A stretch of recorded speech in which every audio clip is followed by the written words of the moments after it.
Hello, everyone. Hello again. I'm Tony D. This is Tony D's Music Channel. Thank you for watching again.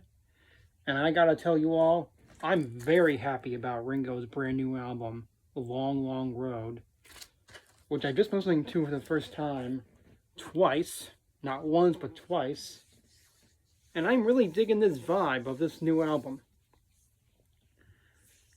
You know, John and Paul both did albums where they covered songs from their youth. And this is the second album of Ringo's where he's doing a whole Americana slash country record.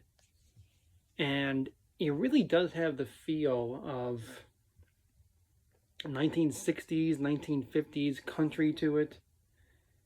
That's clearly the vibe that Ringo and T-Bone Burnett have been going for with these two albums. And that's something I really have always admired about Ringo's work. As a solo artist, he's always been like staying in the past of music rather than embracing the current. You know, he started out his solo career with an album covering standards from the 30s and 40s, something that was groundbreaking at the time. It was ahead of its time, because then in the future, many other artists did that, like Rod Stewart and his bandmate Paul. His second album, of course, was covering country songs. Well, not covers, but they were written by other people. But Because Blues was a country album, which sounded like an album from 5-10 years earlier at that point. And while he did some stuff in the late 70s that sounds kind of like disco, kind of like some of that stuff, like dance music, those didn't really become hits. And it does sound like 70s music, it does. But then when you go to 90s Ringo, which is one of my favorite eras of Ringo, then he starts sounding like the 60s again. You know, on Time Takes Time, and then on the fantastic Mark Hudson albums. Then it really does sound like Ringo is sounding just like artists from the 60s and 70s, which is why those albums are some of my favorites from Ringo. But anyway, let's get back to the new album at hand, Long Long Road. The second one produced by T-Bone Burnett and with many songs co-written by T-Bone Burnett. This is the wonderful cover photo here with Ringo in the very same purple shirt that you probably saw in the documentary Get Back. That's the back cover photo with Ringo in a black jacket or shirt. And I just wanted to show you all the purple colored vinyl album.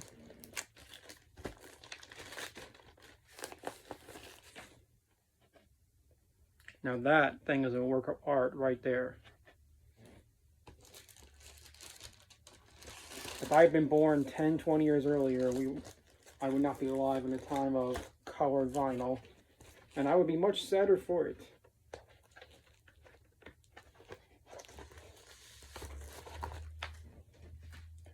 I am really happy this album comes with a great little sleeve, great little piece of paper with info on all the songs. I really like the vibe of all these songs. I really like the feel. You know, he's got a great group of musicians on here. It's not a Phil Spector kind of album. You don't have a wall of sound. It's more of a simplistic kind of sound to it. And that's what I really like about albums. I like when there's simple, minimalist production. Not that I don't love the big stuff either. But it starts off with the song Returning Without Tears. And I think he does a great job on the vocals in this one. Written by Joe Henry and T-Bone Burnett. Harmonies from Molly Tuttle, who was also on the Look Up album. She's wonderful. Bass from a guy named Dennis Crouch. Molly Tuttle on guitar. Crypto Clav by Rory Hoffman. I don't know what a crypto clav is. Maybe it's similar to a clavinet. Steel guitar, Paul Franklin. Now, steel guitar, I don't know that much country music, but that's one of those instruments that's very heavily associated with country music. And I know George used that on the song Behind That Locked Door on All Too Much Past. I'd love to hear it on more music. I think it might have been used on a few Neil Young albums, like on the album Prairie Wind, one of my favorites. Keyboards, Patrick Warren. Violin, David Mansfield. Again, violin, another instrument that I love to hear in pop rock music. I love it. Return Without Tears is it's a beautiful little song where Ringo is singing about love, and most of these songs on this album are about love and romance, which is very typical Ringo stuff. That's why I love his stuff so much. He does it really well. I like it a lot. So far, it's just my first listens, so I'll have a more definitive answer on that later. But it's a great opening track on here. And Baby Don't Go, the second track, is fantastic too, I think. T-Bone Burnett is playing electric guitar. Tambourine is a guy named Mike Stankowitz. Baby Don't Go, yeah, it's good. Again, it sounds like 60s country. It definitely has that feel to it. Ringo does a great job with it. I really like the third track, which I think it was a Carl Perkins song in the 60s or so, I think. I Don't See Me in Your Eyes Anymore. Again, Ringo does a great job on this one. Obviously, he played the drums. Keyboards and orchestration, Patrick Warren. Yeah, it's a lovely little song. And then, of course, It's Been Too Long, the song that was the first single from the album. It's weird to call it a single because it was just released digitally. It wasn't put on a record or a CD or anything. Yeah, It's Been Too Long is nice. Again, like I was saying before, with this Ringo album, you're not getting any kind of music that's groundbreaking or deep in any way. It's just fun. It's just entertaining, great stuff. And I really like the fifth track, Why. The title, of course, reminds me of the Beatles song, Tell Me Why. But it's kind of similar to that. Not in the vibe at all, but in the title. Tell Me Why. You got Billy Strings on harmony. Daniel Tashan on background vocals. Yeah, it's really good. Again, I like the simplistic vibe on these songs on here. I really do. And then we get to side two, and we get to what I believe is the best song in this album. And that's You and I, Wave of Love. This kind of reminds me of that Ringo song from 4 years ago on EP3. I think it was called Follow Your Soul. Now I'm drawing a blank on what that song was called. Was it Feel Your Soul? I don't remember, but it was the last track on that EP, and it had a very jazzy, smooth feel to it. But this song is very similar to that. You and I, Wave of Love. By the way, that title is very similar to a song on the Choose Love album called Me and You. I just love the fact that Ringo's had a song called Me and You and a song called You and I. Isn't that funny? He should really do another song called I, You, Me, and Monkey. I don't know. But this is the most beautiful, most gorgeous song on the album. And ironically, co-written by Ringo and Bruce Sugar. Bruce Sugar, by the way, longtime engineer and producer with Ringo. So I think it's fantastic that they co-wrote this song. You and I, Wave of Love is just a gorgeous little love song about two people together. And if I may be so frank, It sounds kind of like a song you would use during lovemaking. It's one of those just gorgeous songs. Again, this should have been a single from the album. This should have been a single. You can just put this on a record player or put this on something and then just lay down and get together with somebody. You and I is just, I just want to put it on and just float away. I absolutely adore this song completely. I think this is like one of the best Ringo songs in years.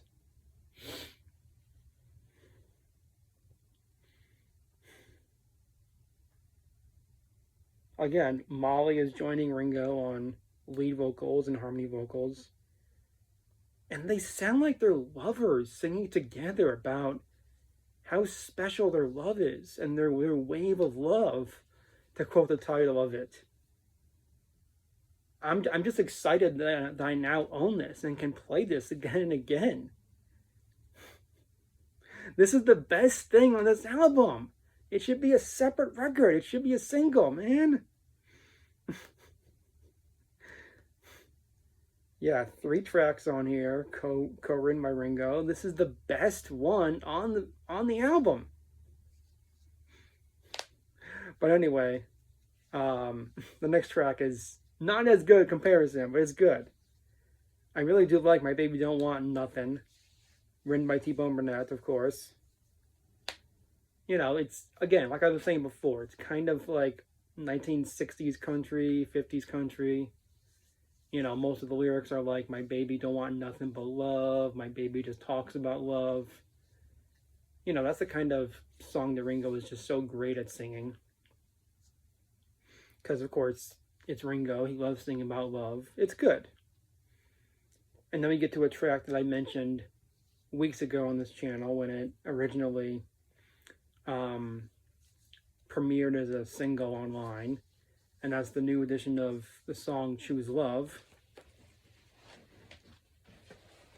The title track of this album, my favorite Ringo album from 21 years ago, Choose Love. I really, really dig the addition of the song on here. At first, I was confused why they decided to redo the song and rework it. But I do think it sounds really good as a country song. And this version of the song is kind of like country / psychedelia, if that makes sense. Because you've got someone playing the crypto clav on here. I still don't know what that is. The Chamberlain, the organ and strings, pedal steel guitar, the dobro, and of course your typical rock and roll instruments, pedal steel guitar. So a completely different vibe to the 2005 version. And I always like the song a lot. I like the one from 2005 a lot. You know, obviously it's not, doesn't have the greatest lyrics ever, but I really do like that first verse of the song. Sky is turning gray.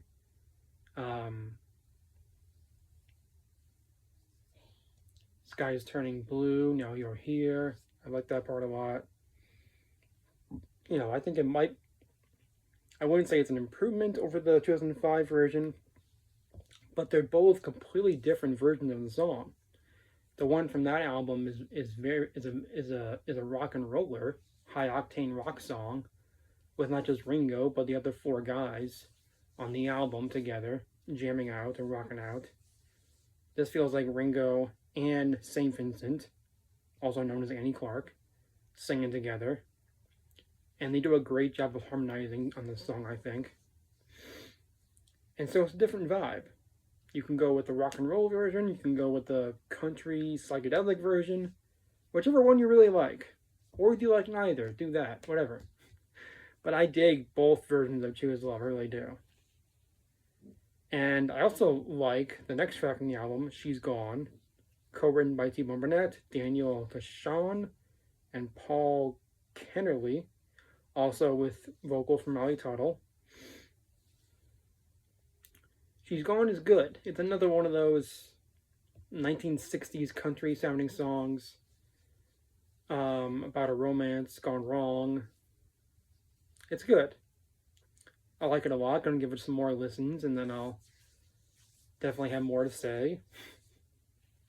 And then, of course, we come to the title track at the end, Long, Long Road, co-written by Ringo and Bruce Sugar. Also with harmony vocals from Sheryl Crow, somebody who's always been a huge Beatles fan. She's covered songs by George. I think she was at one of the John Lennon tribute concerts. She's cool. Yeah, this song sounds like Ringo singing all about his life. And it's funny he does that because on this album, on this EP rather, there's a song called Crooked Boy on there, and it's all about Ringo's life, but it's not written by Ringo. And to be quite honest with you, I enjoyed that song way more than this one. That was written by Linda Perry, and it does a gorgeous job of singing about Ringo's life, even though it's not written by Ringo. This song is about his life, and it's written by him, but I much prefer the song Crooked Boy, I do. I like Long, Long Road. You know, he's thinking about the long, long road that we go through in life, and there are ups and downs. And, yeah, it's good. It gives you advice about the song. Advice like, don't be attacked by your thoughts, which I was a bit surprised by. As somebody with anxiety and racing thoughts, it's a fascinating piece of advice. Don't be attacked by your thoughts. Yeah, I like it a lot. It does, you know, it sounds like it might be a song that could be the final song from an artist where they're singing about their life. I hope that this is not the last we hear of Ringo on a record. I hope not. But I like it a lot. I'm definitely going to give it more listens to give it a more, to have a more definitive view of the song. I like it. Now, if I were to rank these songs, like I was saying before, You and I, Wave of Love, number one. One of the best Ringo songs in the years. I also really do like Return Without Tears. And I Don't See Me in Your Eyes Anymore. Baby Don't Go is great. Those might be my top 4 from the album. My Baby Don't Want Nothing is great. Choose Love is great. Yeah. And I do want to read this little blurb on the album sleeve about Ringo. Early on, about 1959, he was in a band called the Texans, which I didn't know much about. You probably didn't either. In the capital of Ireland? Just shocking. Liverpool. I think that's what we should name the band on this record, the Texans.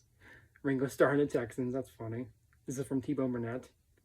The Texans of Liverpool started as a skiffle band, the future Sir Richard playing washboard or beating rhythm on whatever box might be around, playing Rock Out in Line, a classic skiffle song by Lonnie Donegan, which Ringo then covered on the album Ringo 2012, a fantastic cover song. It is a short hop from there to rock and roll, add in bass, drum, and snare drum and cymbals. There is so much color in the cymbals. But it's a long road from the mean streets of Dingle, Merseyside, being born while bombs were falling, World War II, growing up loving Gene Autry, petitioning to move to Houston, Texas to live near Lightning Hopkins, which is actually true. Ringo, for a while, considered moving to Texas to play to live near Lightning Hopkins, whoever that is, falling in love with Sister Rosetta Tharpe and Hank Williams, blowing the world's mind, killing Long Tall Sally at a whole other level, and inventing drum parts that influenced every drummer since. Filming the Magic Christian movie with Mae West, I hear every mile of that road his playing and his singing. One of the most recognizable voices in the world telling you a story.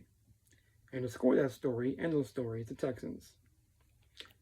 It's talking about the band on this album, master musicians, all of them. Paul Franklin, Dennis Crouch, David Mansfield, Colin Landon, Sheryl Crow, Daniel Tashan, Billy Strings, Mal Tuttle, Sarah Jarosz, Roy Hoffman, on an instrument he invented. So he's the one playing the crypto clav. I hope it's not about cryptocurrency, which seems like a giant scam. Patrick Warren, Andy Clark, and Ringo himself, of course, playing the deepest rock and roll groove that is possible to play. And that's a very important point. Ringo obviously plays the drums on this album. And as always, Ringo is just at the top of his game playing drums on here. I think it's no surprise that he's playing masterful drum parts. As you can see that photo of him right there. I think it's a wonderful photo. I like that one up above too. That is a great little photo. So yeah, I'm going to enjoy this album much for the next month. And then of course on May 29th we'll get the very exciting new album from Paul McCartney, The Boys of Dungeon Lane. But this is an enjoyable treat. I only wish that it was a bit longer. It felt like it was just 30 minutes or so. And to me, an album really should be 40 minutes long. I want to find out more about that. Which, again, another reason why I say the album feels like it's from the 60s. Because that was before they made albums much longer. But this is a fantastic piece of music from Ringo. And I haven't even seen the video for Long Long Road yet. I gotta check that out too. I really do wish that he would do what I want him to do and release a song or two from this album on an actual physical vinyl. Especially You and I Live a Love. See, now I think Ringo actually does a great job on love songs and ballads. And You and I Live a Love, my gosh, it's amazing. It is so stunning. Anyway, I gotta rest, and those are all my thoughts on Long Long Road so far. So thanks for watching. Like, comment, subscribe, and share. Thank you.